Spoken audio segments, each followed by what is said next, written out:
Bueno, básicamente el tema es este, el tema central es este. Esta es un icono del mundo. Esta es la portada del Financial Times del 30 de abril del 2014, en el que a 5 columnas, como vemos aquí, nos anunciaba algo que no era ni la noticia del día, ni de la semana, ni del mes, ni del año, sino más bien del siglo. Y es que ese mismo año, 2014, la economía china había sobrepasado en paridad de poder adquisitivo a la de los Estados Unidos. Por tanto, estábamos cambiando el chip por completo. Y nos recordaba que en 1872 Estados Unidos había sobrepasado el Reino Unido. Es decir, en 1872 había comenzado el periodo de la hegemonía de los Estados Unidos. Ese periodo había tocado, estaba empezando a periclitar en el 2014, emergía la economía china como alternativa, ¿no? De modo que nos estaban marcando épocas, estamos en otra época distinta. Y lo que pretendo básicamente en esta charla es tratar de desentrañar qué hay detrás de esto. Es decir, por qué ocurre esto y qué consecuencias tiene. Básicamente es lo que voy a intentar explicar cómo ha sido posible esta noticia y explicar algunas de las consecuencias que tiene. En primer lugar, una descripción. Si me pedirán una simple descripción, luego haré un análisis causal. Una simple descripción de lo que está ocurriendo, diría, bueno, básicamente estamos en la tercera gran revolución económica y social del mundo. La primera, como sabemos, fue la revolución del Neolítico, con la aparición de la agricultura.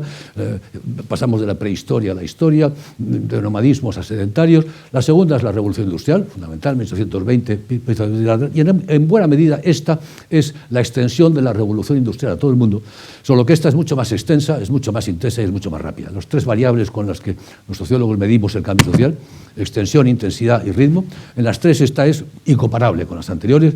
Es más extensa porque afecta a todo el mundo. La revolución industrial solo afectó al mundo noratlántico, el viejo G7, esta es todo el mundo, África también, lo sabemos, en este momento, si tuviéramos tiempo, podríamos estar hablando de África extensamente.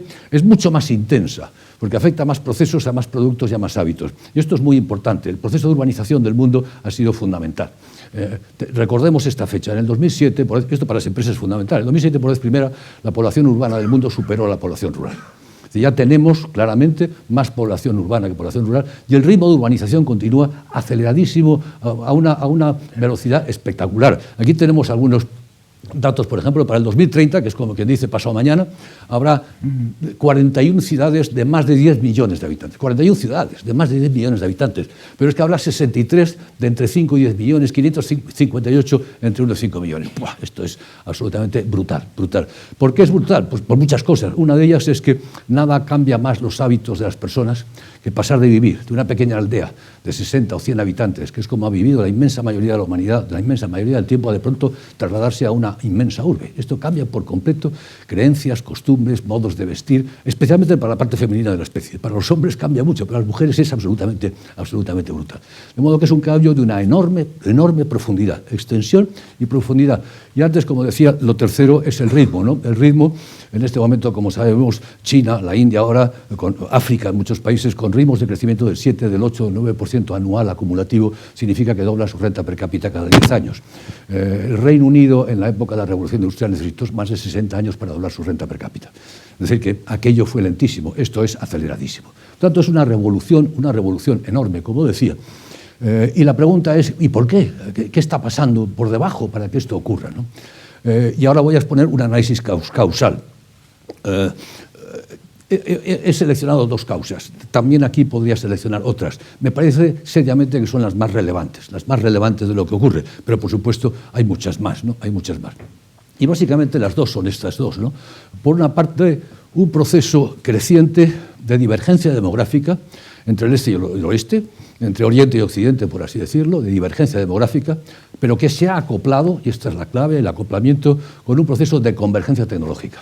Es decir, divergencia demográfica y convergencia tecnológica. Y expongo ahora mismo las dos variables. Primero, divergencia demográfica. Bueno, este es un gráfico que hay que sabérselo de memoria, ¿no? Esto ha sido la evolución de la población humana hasta el 2050, que son estimaciones. Como vemos, hasta 1950 no sube gran cosa, no varía mucho. En 1950 son aproximadamente unos 3.000 millones de habitantes los que hay. Para finales del siglo hemos pasado de 3.000 a 6.000, algo más, 7.000 millones de habitantes, y para el 2050 habremos llegado a los 9.000 millones. A partir de ese momento la población se estabiliza, lo que se llama la transición demográfica, y nos quedaremos probablemente en 11.000 aproximadamente, ¿no? ¿Qué significa esto? Que en solo un siglo, desde 1950 al 2050, habremos pasado de 3.000 a más de 9.000 millones de habitantes, multiplicado por 3 la población. Por tanto, el crecimiento de la población es brutal, brutal. Se ha multiplicado, como digo, por 3 en solo 100 años. Pero lo más interesante es ver dónde se ha producido ese crecimiento. Porque todo esto azulito claro es en países desarrollados. No ha habido prácticamente crecimiento. Todo el crecimiento se ha dado prácticamente en su totalidad en los países emergentes. Esto ha cambiado el centro de gravedad del mundo. Las sociedades, las poblaciones, los países son población. Y aquí lo que tenemos es un cambio radical en la distribución de la población del mundo, que se manifiesta en esto. Estos son datos históricos de Angus Maddison, un historiador de distribuciones de la población del mundo, por fechas y por regiones. Fijémonos en Europa. Europa, en 1900, prácticamente cuando nació mi padre, hace nada, éramos el 25% de la población del mundo. 1 de cada 4 ciudadanos del mundo era europeo. Cuando yo nazco, a mitad de siglo, un poquito antes yo, pero bueno, 1950, ya no somos el 25%, pero somos el 21%. Bueno, seguimos siendo 1 de cada 5, pero en este momento estamos en el 7% y descendiendo. Esto es fundamental. Asia es y será el 60%. África era muy poco, bajó, está camino de ser más de un 20%, probablemente un 23 o 24%. El cambio en la distribución de la población en el mundo es dramático, es dramático. Más de la mitad de la población en este momento se encuentra en Asia, no aquí. Aquí tenemos el 7%, aquí va a estar el 20%. Esto es el 60%. Las 2 Américas serán otro 7%. Todo el viejo occidente, que es Europa y las 2 Américas, será un 20 o un 21%. África otro 20 o 21% y Asia el resto. Esto es fundamental. Esto es fundamental. Consecuencia, entre otras cosas, el envejecimiento de la población. No crecemos y cuando no creces, envejeces. ¿Cuál es la distribución de edades? Pues en el África subsahariana, en este momento, la edad media está por debajo de los 20 años. Son teenagers, están en los 18 o 19 años de edad media en el África subsahariana. Y están creciendo a velocidades impresionantes. En el área MENA, Middle East, North África, es un poquito más, están en los 23, 24. Pero cuando saltas el estrecho y te vienes a Europa, es 44, 45, 46 envejeciendo. Por lo tanto, la presión que hay desde abajo es brutal y va a continuar. De modo que los problemas que tenemos con el área MENA, con el crecimiento, la urbanización de aquí y de aquí, presionando hacia arriba y saltando por donde pueden, es enorme y va a continuar indiscutiblemente en los próximos años. De modo que, primero, demografía. La demografía es básica, es fundamental. Lo segundo es convergencia tecnológica, acoplada con esa divergencia demográfica. ¿Qué quiero decir con ello? Bueno, lo que hemos asistido es a una cosa que los antropólogos llevan estudiando desde hace mucho tiempo, que se llama la difusión de tecnologías más eficientes, más cómodas. Copiar es muy fácil, inventar es muy complicado. Requiere esfuerzos, es costoso, hay que invertir, pero copiar a quien está haciendo las cosas bien pues es muy sencillo. Y los humanos no somos tontos y hemos aprendido a copiar fácilmente. También a inventar, pero sobre todo a copiar. Copiamos a quien ha inventado un procedimiento menos costoso. Es lo que sociólogos y economistas llaman la ventaja de llegar el último. Yo puedo en África apuntarme a la tecnología de las bancas fintech por smartphones y no tengo que tener ni oficinas, ni tengo que tener telégrafos, ni tengo que tener nada de eso. Me apunto a la última tecnología y eso me pega un empujón y un chute enorme. Esto ha ocurrido siempre. La Alemania guillermina copió a Inglaterra y así consiguió un enorme empuje. Japón, después de la restauración Meiji, hizo lo mismo, copiando a Europa, y para la Primera Guerra Mundial le ganó la batalla a los rusos en los estrechos de Tsushima. Luego ha sido el G8, han sido los tigres asiáticos, copiando a los que lo hacen mejor. ¿Qué es lo que se copia? Y esto es muy interesante. Todo tipo de innovaciones, duras o blandas, hardware y software. Hardware, es decir, se copia pues, los ordenadores, o se copia la máquina de vapor, o se copia el ferrocarril, o se copia el Kalashnikov también, todo eso se copia. Pero también se copian el software que es buenas prácticas. Se copia el rule of law, se copia la hipoteca, se copia la contabilidad de doble entrada, se copian los códigos de comercio, todo eso también se copia, lo saben hacer y lo copian. ¿Y cuál es el resultado? El resultado de esta copia de hardware y software es que el trabajador que recibe y empieza a utilizar esas tecnologías mejora su productividad, se produce una convergencia de productividades. A medida que la tecnología se difunde, se produce un proceso de convergencia de productividades. Aquí tenemos lo que es la productividad del chino frente al americano, está aproximadamente en los costes laborales son el 60%, la productividad es el 40%. Quiere decir que el trabajador chino produce aproximadamente el 40% del trabajador americano, pero son 1.300 millones y en Estados Unidos son 300 y pico. 1.300 millones produciendo el 40% frente a 300 millones produciendo el porcentaje, pues ganan al final porque son muchos. Ganan porque son muchos. El tamaño cuenta. El tamaño cuenta. El PIB de un país, no lo olvidemos, es población por productividad per cápita. Si tú tienes baja productividad pero tienes mucha población, el resultado es que ganas al que tiene menos población, aunque tenga más productividad. De este modo, las potencias demográficas se han transformado en potencias económicas. Los países enormes, en términos demográficos, se los ha transformado en potencias económicas. Y las potencias económicas, y esto es lo que Tucídides hubiera entendido perfectamente, inmediatamente se transforman en potencias políticas y en potencias militares. Ha ocurrido en la historia de la humanidad y sigue ocurriendo. Por ejemplo, en el año 2003 aparecen los BRIC. No sé si recuerdan ustedes, pero en ese año un analista de Goldman Sachs, Jim O'Neill, publicó este artículo, soñando con BRICS, soñando con los ladrillos del futuro, ¿no?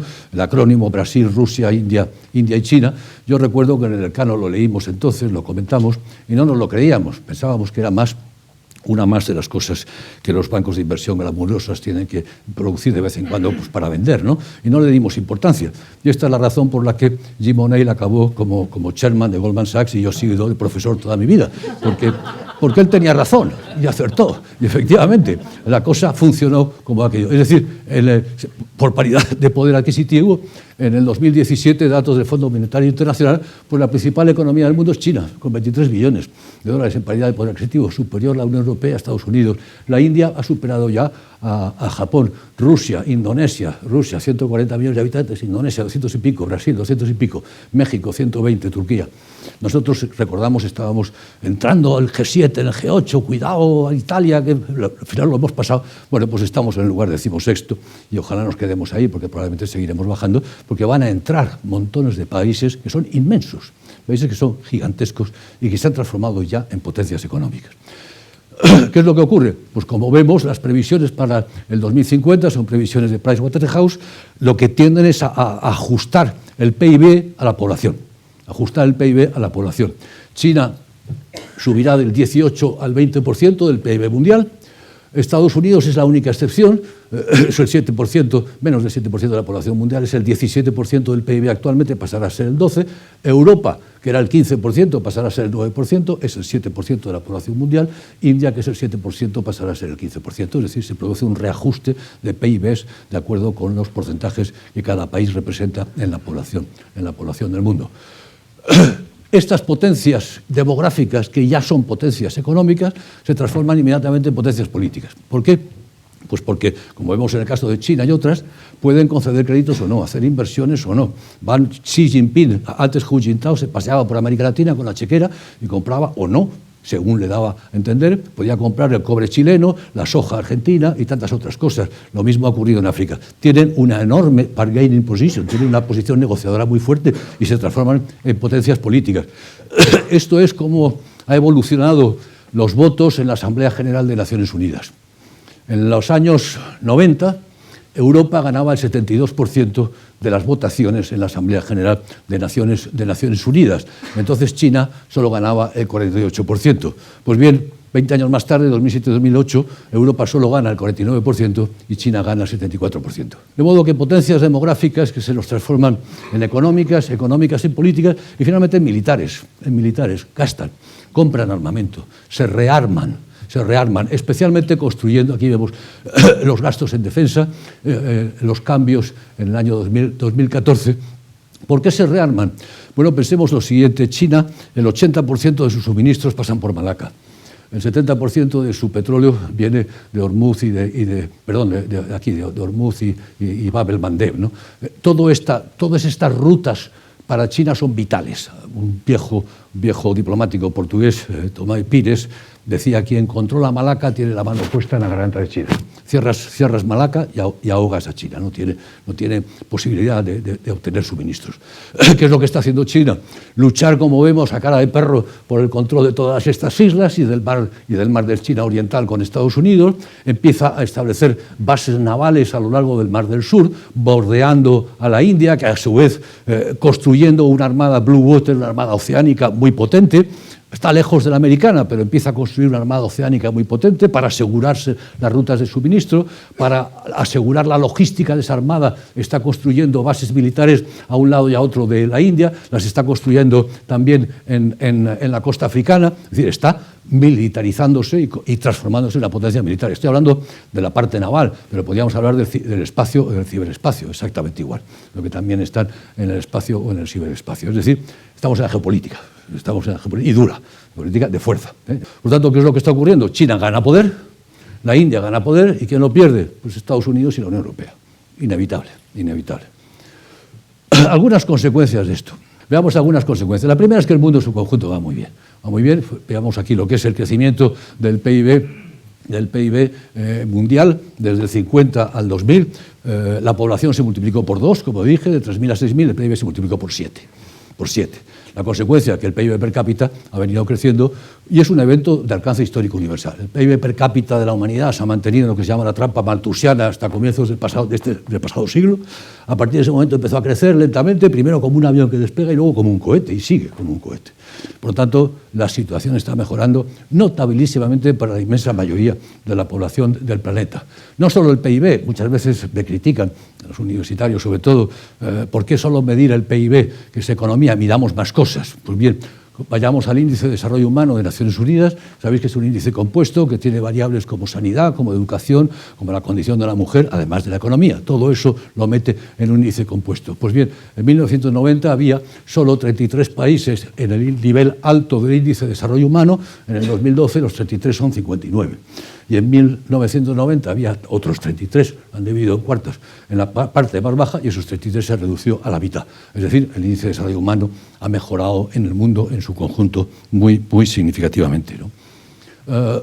La esperanza de vida, bueno, pues esto no es broma, se ha multiplicado por 2. Para los que ya estamos por encima de los 65 años, pues, nos produce mucho respeto este fenómeno, ¿no? Ha ocurrido y sigue mejorando la esperanza de vida. La tercera ola democratizadora ha sido fundamental.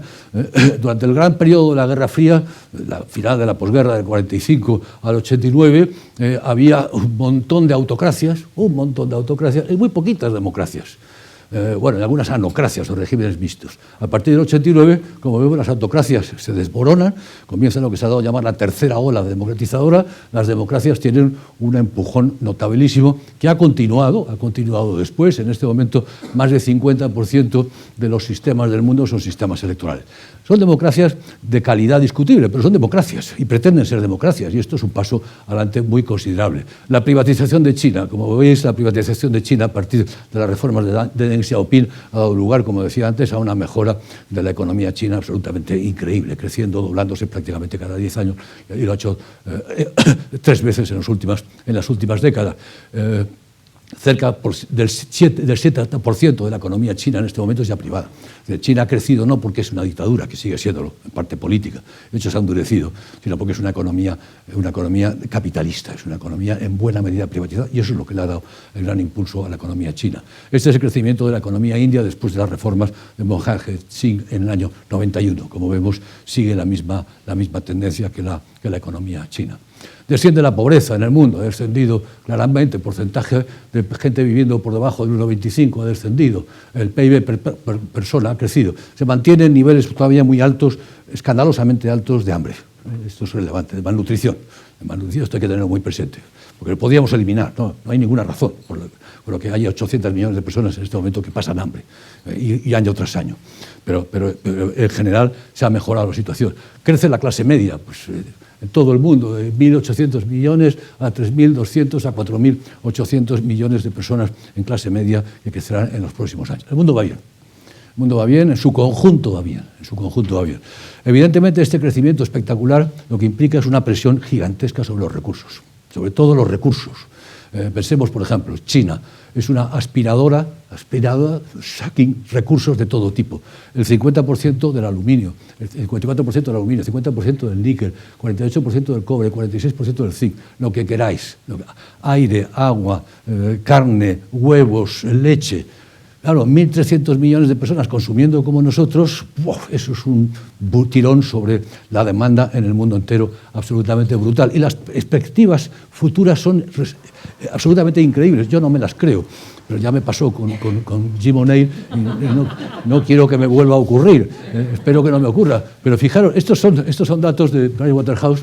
El PIB de China en paridad de poder adquisitivo en el 2016 sería de 21 billones. El de Estados Unidos, 18 billones. Pero para el 2030 el PIB de China habría pasado a 38 billones, el de Estados Unidos a 23. Y para el 2050 el PIB de China sería de 58 billones. 58 billones es el PIB del mundo entero hace 10 años. Es decir, que para el 2050 China tendría, según esto. ¿Es esto posible? Bueno, podría traer otras predicciones todavía mayores, de algún premio Nobel como Robert Fogel. A mí me cuesta mucho creerlo, pero es lo que dicen los economistas, ¿no? En todo caso, estamos entrando en un mundo neomalthusiano. La demanda de recursos naturales de todo tipo está creciendo a una velocidad vertiginosa. Eso genera tensiones geopolíticas inmensas por garantizarse los suministros, especialmente los suministros de energía, de petróleo y de gas. Pero cuidado con no llevar el argumento demasiado lejos. Recordemos que Malthus se equivocó porque no incorporó la tecnología en su modelo. La tecnología es la variable clave. Lo hemos visto en el petróleo. El petróleo estaba a $100 el barril. Se inventa el fracking y como consecuencia del fracking y del perfeccionamiento del fracking ha ido bajando hasta 40, ahora ha vuelto a subir. Pero es evidente que la tecnología es la variable clave a la hora de determinar en qué medida tenemos o no tenemos, déficit de recursos naturales. Mundo poseuropeo, sí. Mundo posoccidental. Desde luego, lo decía en términos demográficos, quiero ir a este gráfico. Esto nos da profundidad histórica, ¿no? Esto nos da la distribución del PIB del mundo. De nuevo, son datos de Angus Maddison, desde el año 1000 hasta ahora. Esto es, como vemos, China, esto es la India. China y la India en el año 1000 eran aproximadamente el 50% del PIB del mundo, con diferencia. Estaban mucho más adelantados que el resto del mundo. Y en 1500 sigue igual. Y en 1600 y en 1700, incluso en 1820, cuando comienza la revolución industrial, como quien dice antes de ayer, China y la India son casi el 50% del PIB mundial. China era varias veces el Imperio Británico. Pero a partir de 1820 comienza la revolución industrial en Europa. Y Europa comienza a producir más y más y más, y esto menos y menos, y en porcentaje todavía menos. De modo que pasa de un 50, fijaros cómo cae, hasta ser el 5% en el 1970. Ha pasado, China y la India eran el 50%, ha pasado a ser el 5%. Y ahora que están recobrando, es lo que dicen. Por eso los analistas chinos te dicen, no, lo único que queremos es volver a ocupar el lugar que siempre tuvimos. Y tienen razón, lo que pasa es que eso es muy complicado. Hay que hacer sitio para todos, pero es muy complicado. No va bien para todos. El resultado es que no va bien para todos. ¿Por qué? Pues que es evidente que ese crecimiento ha generado tensiones enormes en los países desarrollados. Esta es una curva que el año pasado se ha discutido y se ha analizado por todas partes. Se llama la curva del elefante. Como veis, tiene la forma de un elefante con una trompa levantada, ¿no? La elaboró Branko Milanovic, un investigador del Banco Mundial que es un especialista en desigualdad y pobreza. Y lo que nos da es cómo ha evolucionado por percentiles de población desde el año 88 al 2008, es decir, antes de la crisis económica, toda la población del mundo. Aquí están los más pobres y allí los más ricos. El 5% más pobre y así va creciendo. Como vemos, los más pobres no han cambiado. Pero inmediatamente después han crecido un 45%, inmediatamente después casi un 60%, y así todo esto, que es el crecimiento, todo esto es el crecimiento de la nueva clase media de los países pobres, que ha mejorado espectacularmente. Luego entramos, ¿en qué? En la clase media de los países ricos. Y aquí es donde se ha estropeado la situación. No hemos crecido. Especialmente no hemos crecido por comparación con, que hay un problema de expectativas, pero incluso en alguna medida hemos decrecido. Es decir, que ha habido un empobrecimiento absoluto y relativo de la antigua clase media, de la vieja clase media de nuestros países. ¿Y qué ocurre con los ricos de los países ricos? Que se han hecho hiperricos. Y el número de 1000 millonarios, como sabemos, se ha multiplicado. Y aquí lo vemos. Han crecido tanto los más ricos de Estados Unidos, de China, de Rusia, se han enriquecido tanto en porcentaje como la nueva clase media de los países pobres. Es decir, ha ido muy bien a todos, pero no a todos por igual. Y hay algunos que se quejan mucho. Es decir, en el primer mundo hay quejas. Podemos analizarlas después si al lugar. No quiero entretenerme. ¿Quién apoya hoy a la economía de mercado, en definitiva? ¿Quién apoya hoy? Economía de mercado, vosotros, compañeros, sois jóvenes. Economía de mercado es un término nuevo. Cuando yo era joven hablábamos de capitalismo, de modo de producción capitalista. Utilizábamos las palabras de verdad y decíamos, ¿quién apoya ¿Quién apoya al capitalismo? Pues nadie, por supuesto. Bueno, pues ¿quién apoya al capitalismo? Pues miren ustedes, donde no se apoya es en Grecia, en Japón, en España, en Italia, en Francia, en el Reino Unido. ¿Dónde se apoya? En Vietnam, en China, en Nigeria, en Turquía, en Malasia, en Filipinas, en los países que les ha ido muy bien con la globalización, les está yendo de cine y por lo tanto quieren que continúe. ¿Cómo funciona el mundo? Empiezo a terminar un poquito. Bueno, básicamente cuatro ideas. La primera es, ahora ya desciendo de las estructuras a las coyunturas, ¿no? Un poco más al día a día. La primera idea es el retraimiento de Estados Unidos. La hiperpotencia norteamericana se está retrayendo, es evidente. Hay una fatiga imperial, fatiga psicológica, fatiga económica. Están hartos de pagarnos nuestra defensa, de pagar bienes públicos a los demás, que contribuyan a los europeos, que les va muy bien, etcétera, que además no me ayudan cuando tengo problemas en Irak, oye, que se mojen. Y no olvidemos la autosuficiencia energética. Estados Unidos está en condiciones ya prácticamente de producir más petróleo que Arabia Saudí y más gas que Rusia. ¿Qué necesidad tiene de mantener esa serie de bases en Oriente Medio y en otros lugares? Pues se retira. Segundo, idea, la polaridad del mundo. Una potencia que crece y otra que decrece. Estados Unidos sabe que está periclitando, en términos relativos. Luego diré que va a tardar mucho, pero en términos relativos, China está creciendo. ¿Qué es lo que ocurre? Que Estados Unidos ya no quiere gestionar el mundo y asumir las responsabilidades del mundo, y China todavía no quiere porque no le interesa, porque prefiere asumir sus propias responsabilidades. De modo que no estamos ni en un G8, ni en un G20, ni en un G2, sino en un G0. Es decir, tú llamas al cuartel general del mundo y cuando entras está vacío. Está vacío. Estados Unidos se ha ido y China todavía no ha llegado. De modo que así andamos, con tensiones acumuladas entre ellos en el Extremo Oriente, que es donde chocan. Evidentemente, donde chocan, en el Extremo Oriente, Japón, el triángulo, el diamante estratégico ahí. Un mundo que pivota hacia Asia y el Pacífico. Todo el mundo. USA se aleja de Europa. Obama fue el primer presidente, olvidemos, se decía que era un presidente afroamericano, era un presidente asiático, había nacido en Asia. Y era un presidente con mentalidad asiática, no tenía ningún tipo de mentalidad ni europea, ni siquiera afroamericana. El pivote de Estados Unidos hacia Asia comenzó con Obama y ha continuado con este hombre. América Latina, la Alianza del Pacífico, América Latina está pivotando hacia el Pacífico. África es ya asiática, claramente, la penetración china es espectacular. Finalmente, ¿dónde estábamos nosotros? Pues cada vez más solos, esta es la realidad, cada vez más solos. Se nos debilita el atlantismo, Brexit y Trump, que es la conexión atlántica, cada vez la tenemos más blanda y menos sólida, y menos de confianza. Se nos ha abierto la frontera del este y no somos capaces de estabilizarla. La presión rusa es una presión muy, muy notable.